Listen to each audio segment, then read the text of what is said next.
Estamos aquí de regreso a Mano Limpia. Tengo conmigo al periodista ecuatoriano exiliado aquí en Estados Unidos, Emilio Palacio. Emilio, ¿qué tal? Bienvenido. Muy buenas noches. Vamos a hablar de un caso peculiar, pudiéramos decir, que ocurrió en tu país. El presidente de Ecuador, Rafael Correa, se molestó, se salió literalmente de una caravana, tomó un jovencito, un adolescente de 17 años, que le había hecho presuntamente un gesto obsceno. Vamos a escuchar primero qué es lo que dice este jovencito, este adolescente, de lo que le dijo el presidente. Ahí vamos a partir con la conversación. La caravana subía por la calle Flores y Junín, justo en la esquina, y pasaba el presidente, supongo yo, y varios carros del Estado, y entonces yo le hago para abajo así los pulgares, y de eso le hago así. Y cuando veo más arriba que en la calle Flores mismo y Espejo se detiene la caravana y Correa se baja, y yo que me doy cuenta ha estado enfrente mío y toda la seguridad de él me coge por atrás y me agarra de la cabeza y no me dejaba mover. Y entonces en ese momento viene y me agarra del pecho y me dice: aprende a respetar, muchachito, yo soy tu presidente, muchachito malcriado. Emilio Palacio, ¿qué piensa de esto? Además hay antecedentes, en esta ocasión ocurrió con un adolescente, un menor de edad, pero en el pasado hay varios antecedentes de ese tipo de actitud del presidente Correa, ¿no? Haces bien la pregunta. El problema aquí que se está discutiendo a veces es equivocado, que si el niño hizo bien o hizo mal. Los niños, los adolescentes, los jóvenes, los seres humanos pueden cometer errores, pueden hacer cosas que estén bien o que estén mal.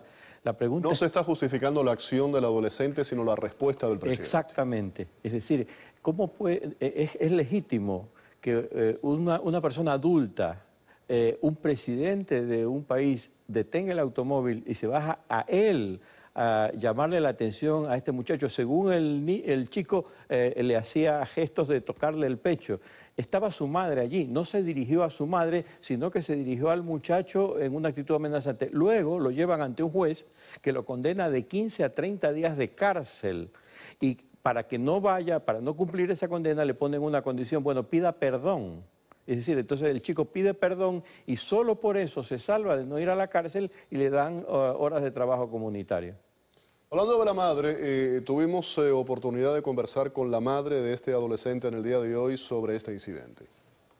Él está aparentemente bien, pero en el fondo sí está un poco afectado por tantos medios de comunicación, tanta alarma que se dio en los medios, en las redes sociales y bueno, tanta cosa.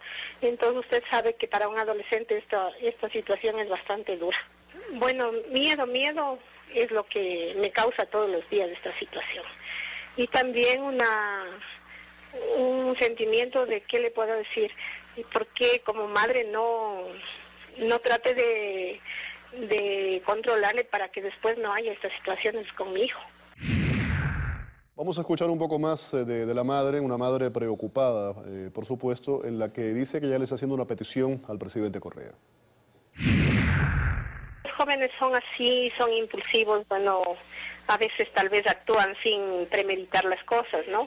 Y yo como medio de comunicación a ustedes, un medio tan importante, yo les pido que o sea, me ayuden en este sentido a que yo como madre quiero llevar esa voz, no solamente al público, sino también al presidente de la República, que quisiera pedirle que, por favor, o sea, terminemos con esta situación. Yo de mi parte no estoy actuando de ninguna manera en contra del gobierno ni del señor presidente de la República. Muy gentil, gracias, y un saludo muy grande y un abrazo fraterno para todos mis hermanos ecuatorianos que se encuentran allá en Miami.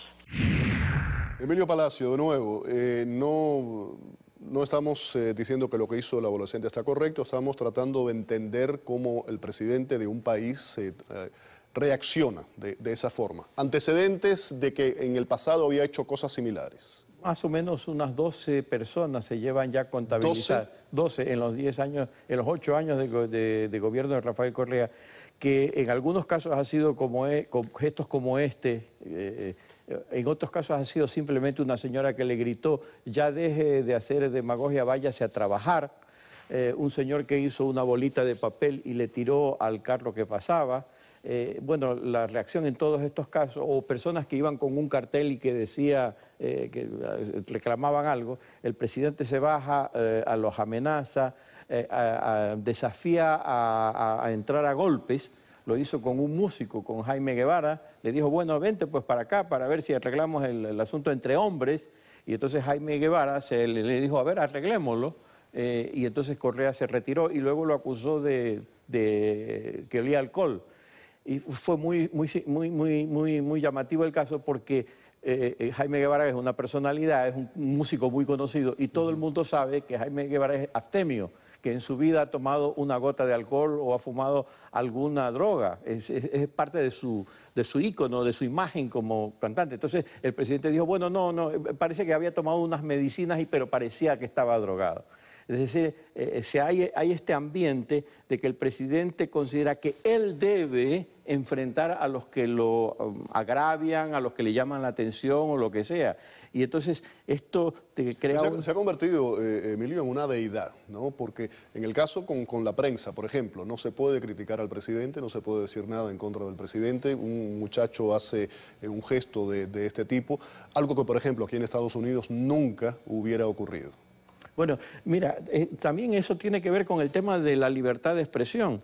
Y yo lo he dicho, ¿no? Es decir, a ver, yo no le recomiendo a nadie que le haga un corte de manga, como llaman los españoles, a este gesto al presidente. Pero también quiero recordar que en la historia Diógenes, el filósofo griego, cuentan las crónicas que en una asamblea de ciudadanos le hizo un corte de manga a Demóstenes y le gritó, esto es lo que le doy a los demagogos como tú. Es decir, estos gestos a veces se convierten en discurso político, en armas de herramienta política, que yo te repito, no es que lo estoy recomendando que eso es lo que tenemos que hacer, claro. Pero que sí hay que respetar el discurso político. Y la Comisión Interamericana de Derechos Humanos ha escrito al respecto en el sentido de que los mandatarios deben entender que los ciudadanos molestos, disconformes, pueden expresarse a veces de distintas maneras. ¿Qué es lo que ocurre con la juventud hoy en día? Que son los que los eligen además, ¿eh? Creo que a veces se olvida eso también. Porque estos chicos de 17 años ya tienen derecho para votar la Constitución que Correa hizo aprobar. No me refería al chico específicamente, en general a los ciudadanos. Pero en el caso de la Constitución ecuatoriana le dio ese derecho a votar. Pero además le han prohibido a los estudiantes ecuatorianos escoger su carrera universitaria. Ahora tú te tienes que presentar a un examen, entonces te evalúan psicológicamente, habilidades, etcétera, y te dicen qué puedes estudiar. Entonces un chico quiere estudiar medicina, no puedes estudiar, tienes que estudiar contabilidad. Entonces hay una frustración enorme por parte de la juventud, porque paralelamente a eso, con la caída de los precios del petróleo, la situación económica ya se está deteriorando y no hay empleo y no me dejan estudiar lo que quiero. Y entonces no es casual que después de bastante tiempo que ya no veíamos estos incidentes porque había creado miedo, el que se lo hace es un chico de 17 años y se hace en la calle al presidente. Bueno, vamos a escuchar el gobierno, ¿no? La reacción del gobierno, ¿cuál ha sido? El adolescente afirma en redes sociales y medios de comunicación que ha sido agredido por el presidente Rafael Correa. Esto es absolutamente falso. Que el presidente lo agarró del pecho, que lloró de ira, miente. Y lo más triste es que lo hace delante de su madre. Este tipo de actuaciones no es de jóvenes valientes, como algún inescrupuloso define. Estas son actuaciones que avergüenzan a las y los ecuatorianos. Convirtieron esto además en un incidente de barrio, ¿no? En la forma que un incidente de barrio lo convirtieron en un asunto de Estado. Exacto. Y todo el aparato estatal interviniendo y discutiendo. Tú habrás visto las imágenes, si hay una agresión, aunque no lo hubiese tocado al chico, el hecho de hacerlo rodear de guardaespaldas, de él como primer mandatario de la nación, dirigirse a él y según su propia palabra reclamarle por su conducta, eso es una agresión. Si hubo además una agresión física que no la alcanzamos a ver, en ese video oficial no alcanzamos a ver, el chico dice que lo agredió físicamente, pero aunque no hubiese habido esa agresión física, ahí hay una agresión psicológica. Ahí tienen al presidente, salió del auto, está ahí lo ves con el circulando y ahí lo vemos dirigiéndose a alguien, ¿no? A él, no a la madre, que es lo que correspondería. Es decir, yo como adulto creo que un menor de edad está cometiendo una cosa equivocada, debo hablar es con los padres de familia del chico o con sus maestros. A este chico hay que educarlo. Ok, perfecto, hay que educarlo. ¿Quién debe educarlo? El presidente ahora va a ser el educador de los jóvenes de nuestro país. Él va a pararme en la calle y me va a dirigirse a mi hijo a decirle cómo se debe comportar. Emilio, un placer tenerlo aquí en el programa, como siempre. Muchísimas gracias. Ahí tenían a Emilio Palacio, periodista ecuatoriano exiliado aquí en Miami. Vamos a la pausa, volvemos.